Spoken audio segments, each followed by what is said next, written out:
What's shaking, everybody? Today I'm playing on a new site for me, Black Chip Poker, and so far I like what I see. It's been a pretty uneventful session so far, but the one thing I'm going to be really keeping in mind today is that none of my opponents know how I play or know my style at all. So I'm very excited to play with an image like that because it's really been a long time since I've done so. I feel like I'm going to be able to get away with a lot more sort of creative, sort of bluff type stuff than I would normally be able to get away with on the sites I normally play where people are more in tune with my style. So far, I really like this software. It's very smooth. I've never played on the Merge network at all, actually. The games seem pretty typical. I've heard that there were a lot of good games on here. I'm not seeing, like, the games aren't really blowing me away or anything at this point, but, so far they seem pretty solid. But like I said, so since nobody knows me here, I'm going to come in with a very aggressive style right away to both build up an image of sort of being crazy and to just outright win pots. I think when you're an unknown for a given stakes, it typically pays to be aggressive because a lot of times people will get in the mindset where they think, okay, I'm gonna let this guy win a few pots off me for now, but keep an eye on him long term. And next time I get a hand, I'll be very interested to see what he has. So until I get busted, I'm gonna be really attacking. And over here, I'm just gonna raise the limper with the king four suited. He's short, and I'm assuming just not a very good player, so I might as well get some money in with the king high, figuring that I'll likely be ahead. And I just go all in when I make a king on this board because I think if he has a heart or something, he'll call, but there's no reason to check and let him see a free card if he has like a naked ace or a random 10 or anything like that.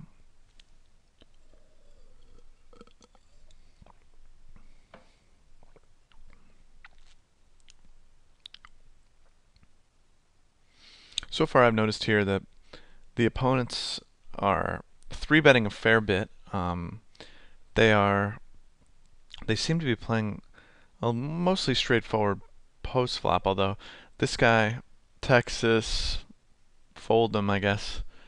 Texas something. Yeah, Texas Foldem. He actually has been playing. He played very strange. He turned a set of kings against me on a queen 6-2 king board, um, and then just checked it back, and then just called when a river flush card came instead of raising. So I'm going to keep my eye on him, assuming that he's going to be somewhat of an unorthodox player who I'll be able to exploit in certain types of situations. But I'm always going to be wary of slow plays with him. And so Gulag goes to isolate the limper just like I had before, but I'm not really going to let him get away with that because I have position. I have a king in my hand, and there's just no reason to let him get free cracks at the limper when chances are he's not even going to be able to take a flop versus me if I re-raise. And on the queen 8-4 flop, there just really aren't enough draws or low cards out there to dissuade me from firing a bet. I think that once again, since I'm so unknown, I will get a lot more respect than a lot of the regulars will. So just fire a bet in and take it down. But now when this guy, a dud 24, raises it up to 10, he's a half stack. So I'm usually cautious getting too fancy around guys who buy in for less than the max because I just think that they're typically going to be a little bit weaker um, than guys who buy in full. So I don't want to get too out of line and let him get away with, just calling down with some marginal hand and doubling up and then possibly leaving or doing something like that. So when he raises 5 times a big blind, I'm just going to get away.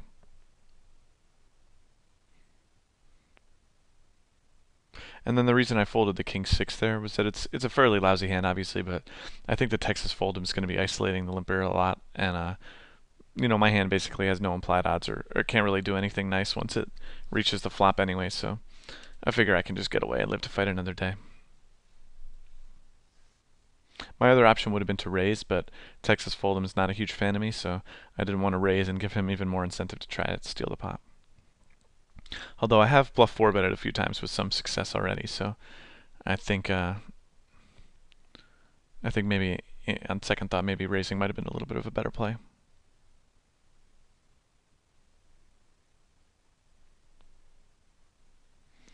The big reason I'm trying to play today is to win the bad beat jackpot. Certainly another $399,000 would be nice. Certain 9-10 suited has a nice chance to lose the bad beat jackpot. About as good a chance as anything, so I'm going to be playing this hand. You can bet it. I could consider re-raising here, but with the short stack in there, there's just really no point. I think short stacks oftentimes get a little funny when someone re-raises, and my hand plays pretty well multi-way, so I figure it's just time to take a flop. But on a flop like this, I might actually contest the flop if my opponent's put any action in. See, it's weird from him though, once again, because I think even if I raise him, he's not going to fold fold a 10 or anything like, or fold a 5 even, so I'm just going to fold it. And over here on the right hand table, I did raise to attack the limper because it seems like he's just sort of playing a weak, straightforward style, and I think I'm often going to win the pot right there, or I can win it on the flop with just one more bet. And against guys like that, it never hurts to build up bad will between them, because so they'll just shove it in against you terribly at some point.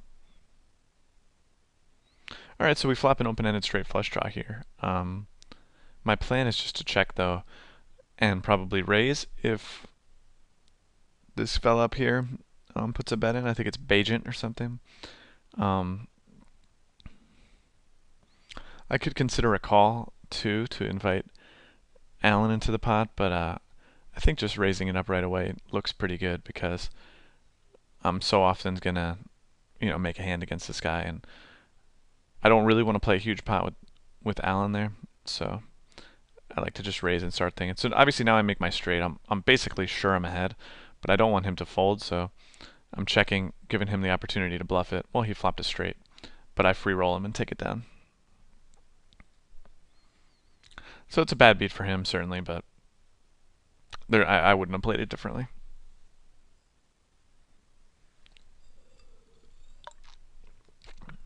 Another thing I like about this site is that I just get dealt awesome cards and make hands every single second, so that can never hurt. And I've actually noticed a lot of short stacking fish on this site, which is kind of cool because a lot of the short stackers on a lot of the major sites will play really tight and tough and sort of take a lot of your edge away, even if they're not excellent players, just because it doesn't take too much to be a winning short stack player. But here, when you're like a loose, passive, poor short stack player, you're basically just giving your money away. And these guys seem to be pretty common here. So I've attacked Allen a few times. I don't see any reason to slow down now. Make it a little bigger than what would be typical.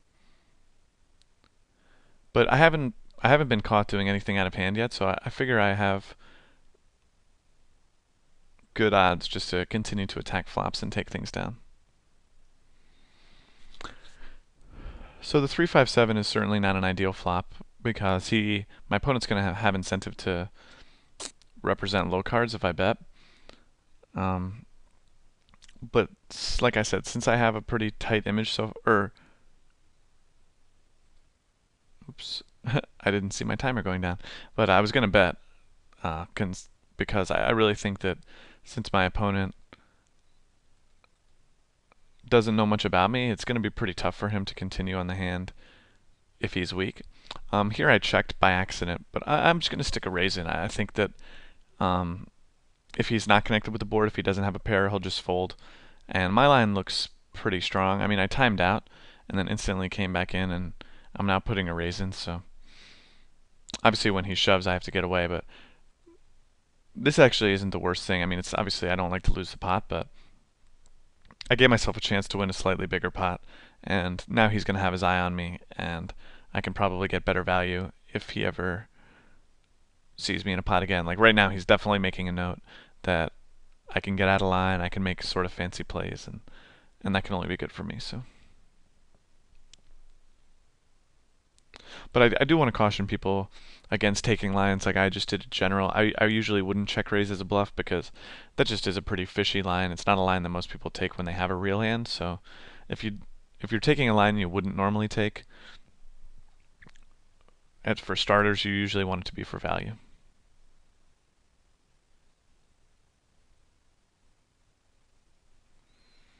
I am going to raise it up here in the button though, um, because I have two short stack, presumably sort of weakish players, and um, when I'm going to have position on them, I'm going to be wanting to play most cards, unless they show that they're going to be very aggressive pre-flop, in which case I would typically fold a hand like King 3, because if they go all in, that's a pretty bad result for me. I really don't want to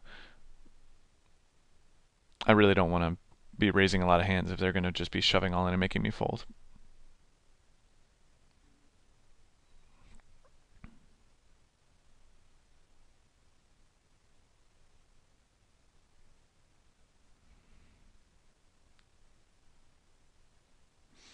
So this Alan seems to be a regular, and he's going to have his eye out for me, so I'm going to try not to get too out of line with him, but I'm also going to know that he's going to be capable of making some laydowns and or even some thin calls and things like that, so I'm going to adjust my play accordingly against him to think that he's going to probably be a pretty strong player if he's a regular here.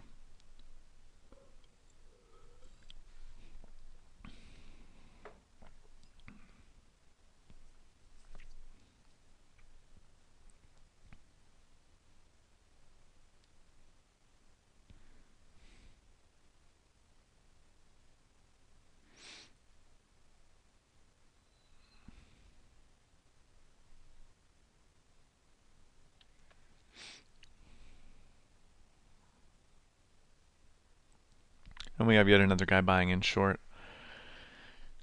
So it seems to me like there's just a lot of people who are taking their cards and taking shots, which is a very good situation for me, because those people are going to typically come in and wait for one hand and get it in, whereas I have the opportunity to be a lot more patient than them. So I raise up the Jack-8 offsuit. It's not standard, but Gulag has been fairly tight so far, and with just Allen behind me, I think that I'll take down the blind a decent amount of time. And when he re-raises me, I'm just going to fold this time, because like I said, I just got caught being out of line with him.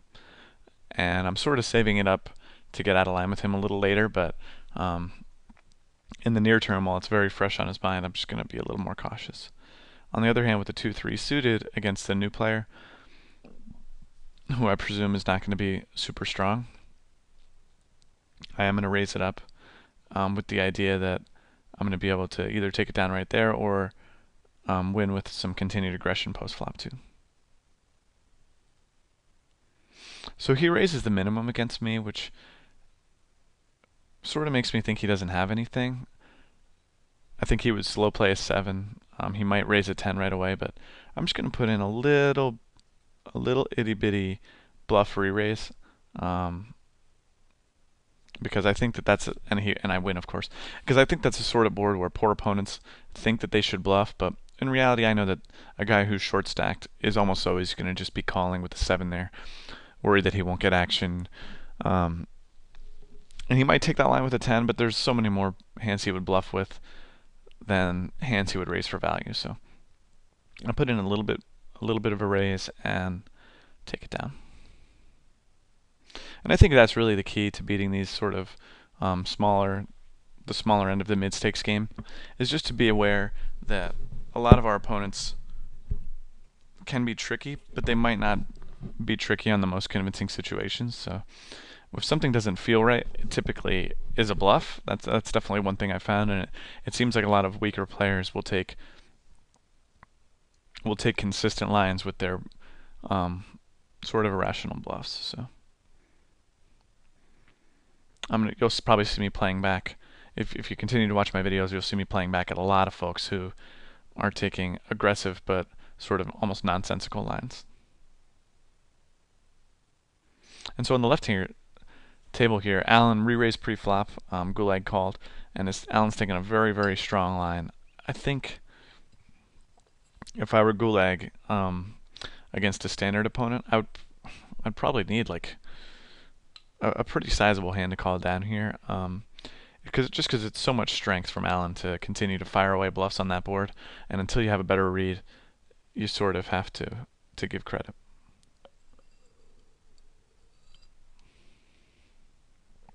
So I think Gulag, if he could fold, I think it was probably a good one.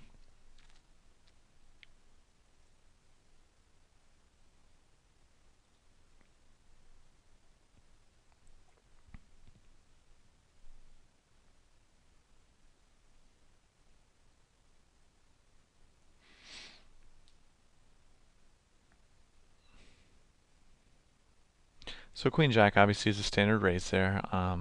You know, two big cards in a blind versus blind situation. I'm usually going to go with it.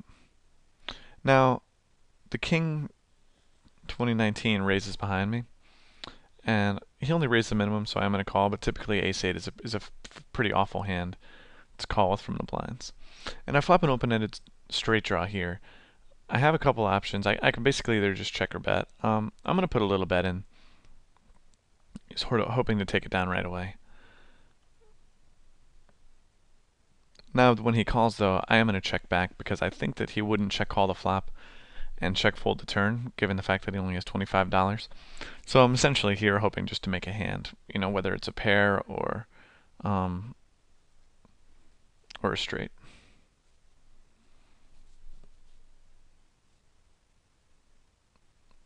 And now, of course, I just hope he goes all in. But I think I can probably maybe still get paid off because now I've really represented nothing at all.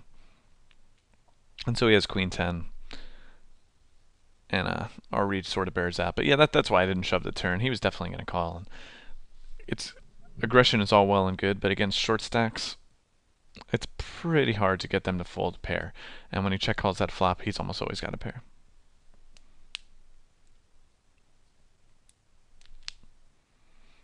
I do see a new opponent, Arboroni, though, and this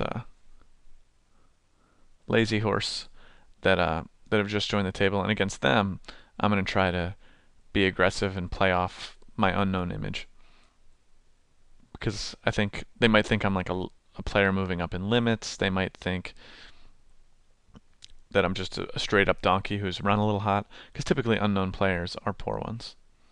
And likewise up here, I'm going to re-raise this fella. Because like I said, until you get a read on a player, it doesn't usually pay to be over aggressive with them.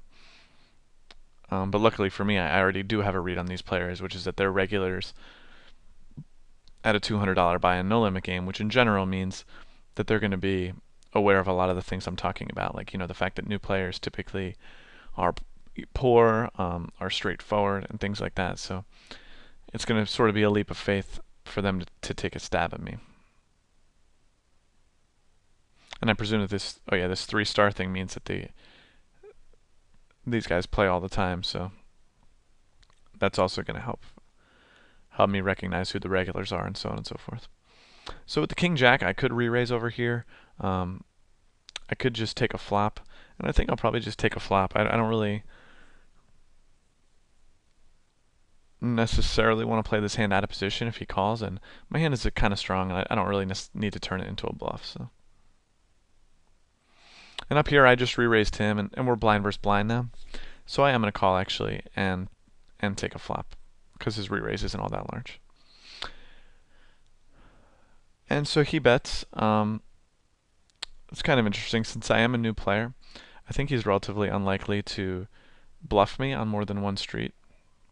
So I'm going to just check call, and because that could also be good. And up here, he bets, and I'm going to call also, because I think he would c-bet a lot of his hands on a board like that. And when Lazy Horse bets again, I should fold. And probably I should have just folded the flop right away, but I sort of just wanted to get a sense for how aggressively he was going to attack me if I check called the flop. And now I'm in an interesting situation up here on Statue of Liberty, because I think that my opponent typically, like, that's just not a very good card for him to two-barrel, so I have to decide if he's doing that because that's not a good card for me, or if it's not a good card for him. So I sort of think that that if I call here, he'll give up later on. So I'm going to call. And, you know, I can also improve. I have my 5s, my 7s, and the 8. So even if I'm not ahead there on the turn, I can often make it work on the river. But now when he shoves, I don't think he, against an unknown player, would just shove it in there. I think he probably just assumes that that he's good and I'm going to call him down. So now I think I can get away. And it might have been closer to a fold on the turn, but I'm certainly not gonna kill myself on a play like that. And we got to go find another table.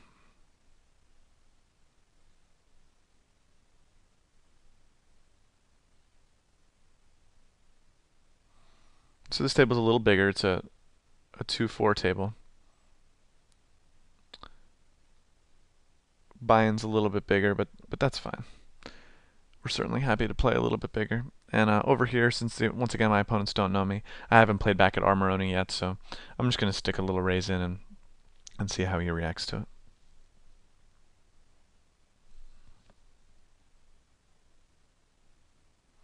It's not like customary or anything since I have 2 short stacks behind me, but I'm just not sure that my opponents are going to be bluff 4 betting me since I'm so new. I could be wrong, but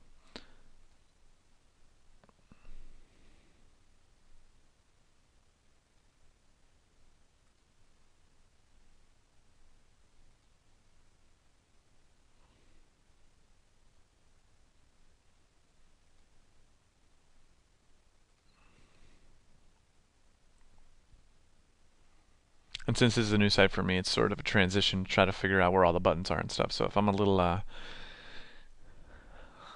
out of it or something, hopefully you'll understand. Oh, so it auto posted my blinds. That's a great example of it. I should have unclicked that, but that's okay. Definitely not the end of the world. And 10-8 suited is certainly enough to raise up when I'm posting my blind. So back to that 7-5 suited hand. It's typically not the greatest play just to call down, but in a heads up pot,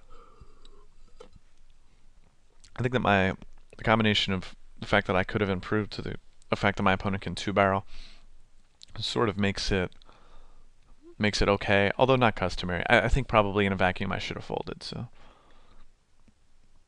but that's the fun of poker, you know. I mean, you can play forever, and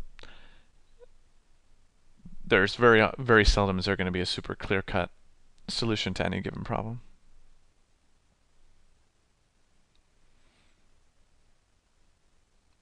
One thing I do typically give credence to is when people 3-bet me when I raise under the gun, and even though we're 5-handed here, I'm going to give him some respect and get away. Now if I had even raised in the cutoff or raised the button, I would probably call with the idea that I'm going to check raise all in on a lot of flops that connect with me, but for now, I'm going to probably get away.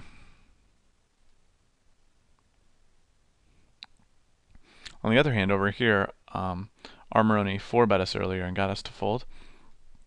And my 9s are strong enough that I'm happy to 3-bet and go with it. And I get an excellent flop. Both one that he'll bluff and one that I'm still likely ahead. So I'm just going to put it in a medium-sized bet, about 2/3 of the pot, hoping that my opponent will have incentive to raise with a pair worse than 9s or just bluff me completely. The ace is obviously about the worst card in the deck, both for my action and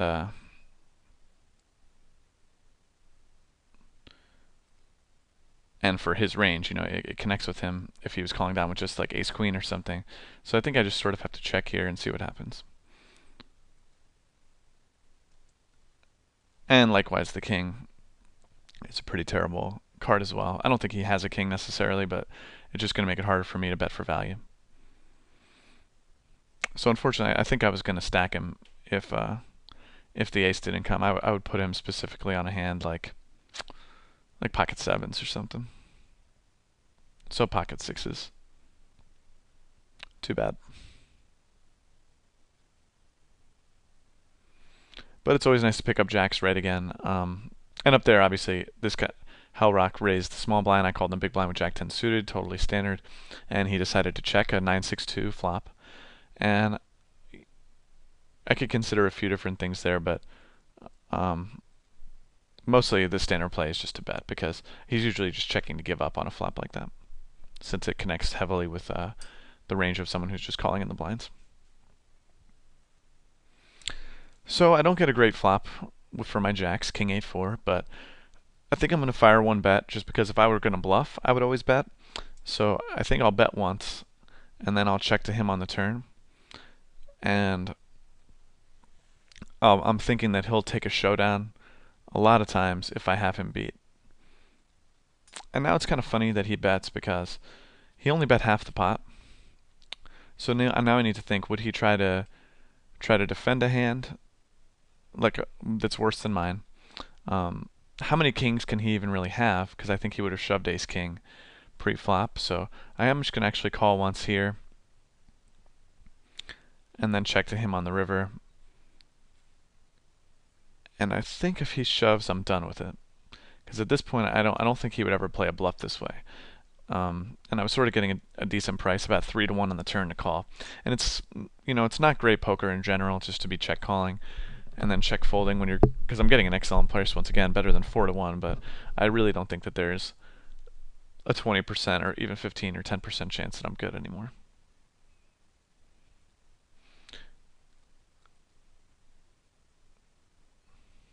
So that was an unfortunate result, but that's life.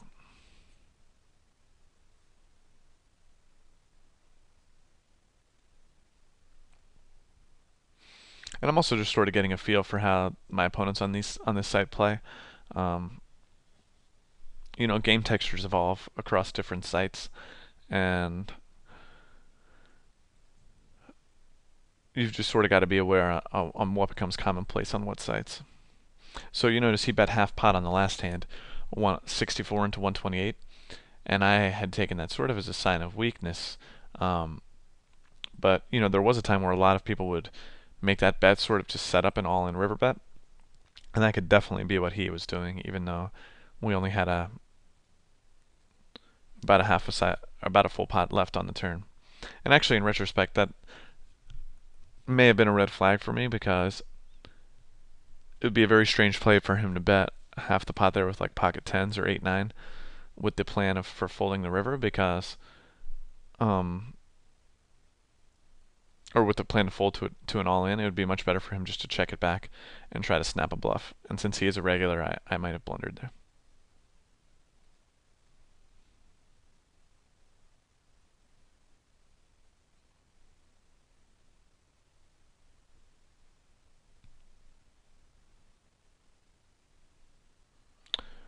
Like I said, since I'm new, I'm going to be raising a lot from the small blind against big blind, and then 4-betting a lot if he 3-bets, because that's a line that's very, very hard to combat if you're playing against a player you've never played before.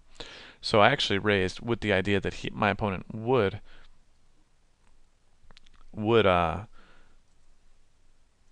do this exact thing. But I was doing it for value because now when I re-raise over him, he basically now needs a hand to go all in. So he folds right away, and that's just a really, really, really profitable play until your opponents become aware that you're capable of bluff 4-betting pre-flop. Because most people, even regulars, don't take that line very much, and that line even works when both people know that they're regular players, and when someone is unknown, it's just basically suicide to go all in as a bluff when they 4-bet you pre-flop. So that's a line where I'm going to feel very comfortable against my opponents. And I'm just going to cold call in position with 8-7 suited. We're a little deeper. My hand, makes a lot of pretty tough hands, and I'm sort of happy to take it to the flop. It's not great when we get 3-bet behind, but now I'm getting a very good price, so I am going to call. Ace Jack Deuce Rainbow is about the worst board I could have expected, but at least I won't lose any more money.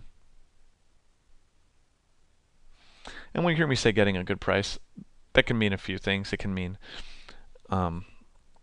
it basically just means the odds I'm being given for whatever outcome I'm hoping for are good enough for me. So when I say I'm getting a good price in that situation, I mean that it's fairly likely that, or not that it's fairly likely, but I'm getting good odds to flop a good strong hand or a strong draw. When you hear me say in the other example I'm getting a good price, check calling pocket jacks on a king 8-4 board, my price there is that he's giving me 3 to 1 that I'm already ahead. So those are the sort of the two different ways I'll use the term getting a good price. And I overlimped the ace-4 suited. I don't know why he might be limping under the gun here. It's either because he's a poor opponent or because he was trapping. So once again, ace-4 suited will make a lot of good hands against someone who's either a poor player or who's trapping. So I'm happy to take it to the flop. Because people just tend not to give you credit for like trip fours or two pair if the ace comes off or flushes. So. And certainly not wheels with the 2-3-5 board.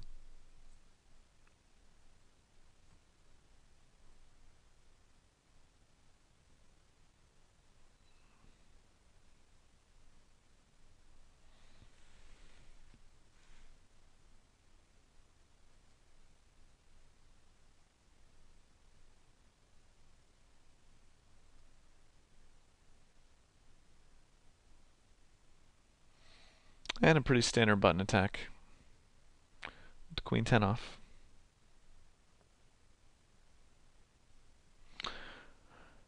Alright, so I'm going to wrap this session up. Hopefully it was pretty instructive. You got to see me make some pretty poor plays and some pretty good ones. I'll be interested to hear you guys' feedback, and I'm excited to play some more on this site because it seems like there's really a lot of good action here. And I hope you guys take from this that, especially when you're an unknown player or a new player to given limits, it really pays to be aggressive because your opponents are going to have to risk a lot to find out if you're aggressive, and chances are they're just going to wait for a real hand first. And against opponents like that, you can really, really make a lot of money right when you move up. Okay, so the pocket aces over here. This is sort of a weird situation because it's really not great at all if I get raised on a flop like this. It's probably actually a poor play to just go with it, but I think since I am new, I sort of just have to play for value, and I would always bluff bet that flop. So I think I just need to bet and sort of see what happens.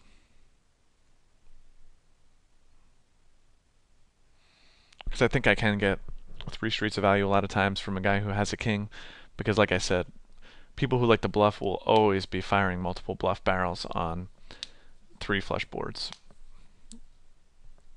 And I certainly would be too. Like if I had any hand on that board, I would almost be committed to firing 3 streets if I were playing against unknown opponents, because once again, our unknown opponent's going to just call a new player down on a 3 flush board with like 1 pair. I don't think so. Or even 2 pair, usually not. And so that's why when you do have the aces, you have to sort of give them an opportunity to call you down. Because it's also just nice to show them that, to make them fold and start wondering in case you ever get a hand in the future. Alright, so that's going to be it for today. I hope you guys had a good time watching the old video, and I look forward to answering any feedback you might have in the forums. Have fun, guys. Bye-bye.